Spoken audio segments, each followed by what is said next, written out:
খুব সুন্দর একটা কাঁথা স্টিচ নিয়ে আজকে চলে এলাম একটা শর্ট ভিডিওতে। দেখুন, হাতে তৈরি এই কাঁথা স্টিচ, ভীষণ সুন্দর আঁচল, মাল্টি কালারের সুতো দিয়ে করা।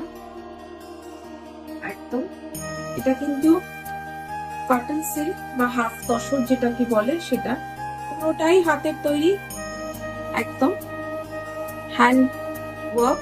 তার সাথে সরু একটা পাইপিং গেছে ফুশিয়া পিঙ্কের, সুন্দর একটা কম্বিনেশন। আর কুচিতে দেখুন কাজ রয়েছে, কুচিটাতেও পুরো কাজ। উইথ ব্লাউজ পিস, ব্লাউজ পিসেও আপনার বর্ডারে কিন্তু কাজ হবে। ব্লাউজ পিস, এটা ব্লাউজ পিসে হাতে কাজ হবে। আর এত সুন্দর শাড়ি, প্রাইসটা শুনলে একটু চমকে যাবে। আমরা এটাতে ডিসকাউন্টও রেখেছি 2850, তার উপরে পাচ্ছেন 15% অফ, শিপিং ফ্রি তো থাকছি। তো কেমন লাগছে অবশ্যই কমেন্ট করুন, আর চটপট বুক করে ফেলুন, পুজো কিন্তু এসে গেছে।